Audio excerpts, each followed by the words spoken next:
Alright, so this is going to be a video exploring the sixth Giallo film of Edwige Fenech. Now, I've seen all of her films now, and I filmed 3 of her movie reviews, and I was going to do them separately, but I figured why not loop them all together. So I'll talk about these 3 first, and then I'll go into the others. So the last one I watched was All the Colors of the Dark. This one is about a woman and her husband, and she's got some mental health issues, but she's actually been targeted by a cult, and they won't let her go, and she's not sure who she can trust, and it's a pretty twisty, hypnotic, hallucinatory story.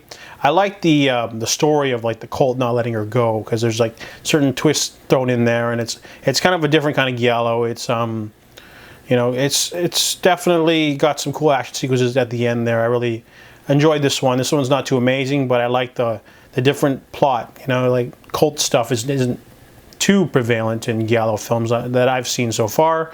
So I give All the Colors of the Dark a 6 out of 10. The next 2 are not very good. The first one is called The Strange Vice of Mrs. Wardh. Now, I watched this one a really long time ago, and when it was called, it's also called Blade of the Ripper, so I thought it would be like a slasher. And the movie was just really terrible. I didn't like it, and I didn't remember any of the plot, but when I was rewatching this movie on Shudder, I remember the musical theme, and I was just like, wait a second, I recognize this.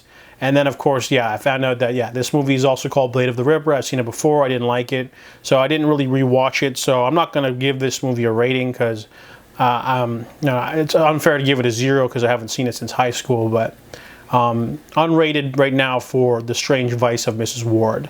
And the next one is Strip Nude for Your Killer. This one starts off with a really visceral abortion scene, and then we find out there's this motorcycle mask wearing killer that's killing people for some reason. I really like the aesthetic of the killer going around in a motorcycle and like killing people, but I don't really remember the plot. There's some killing here or there, and a really simple explanation for why the killer's going after these people, but it's definitely not one of her better films. I would give Strip Nude for Your Killer only a 5 out of 10.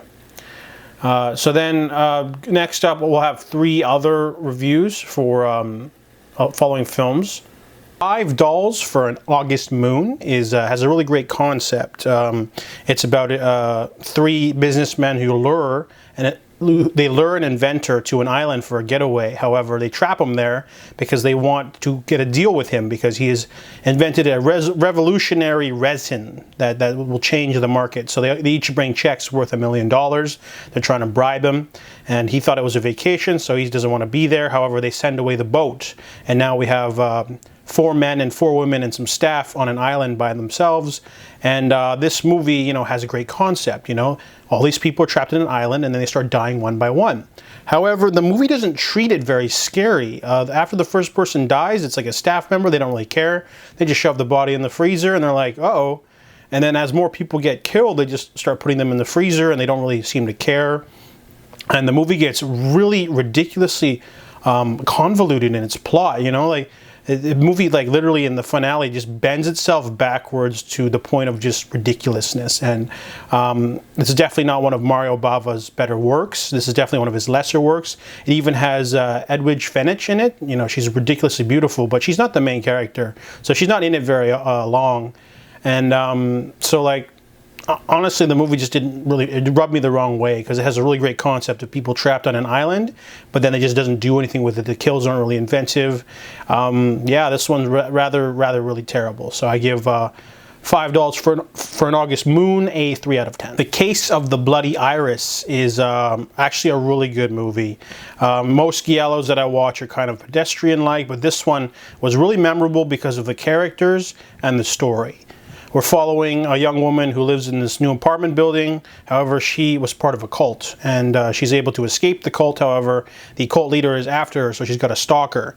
And meanwhile, someone is butchering prostitutes who visit the apartment building. So a woman gets stabbed in the elevator in the opening scene, and then we introduce this really entertaining scene with like an entertainer who she's in like a nightclub, and she invites the audience to fight her, and if they can defeat her in combat, she'll have sex with them. So basically we're following multiple different characters, mainly the main girl and her love interest, who is trying to hang around, but we're not sure if we can trust him or not. But there's a lot going on. There's also a really kooky roommate who like is really tone deaf, and she's like really macabre. So it's really interesting to see all the different red herrings thrown at you. There's just so many. And the movie's kills are really inventive, and it's really thrilling from start to finish. It's the first movie I've seen with Edwige Fenech that I really like noticed her.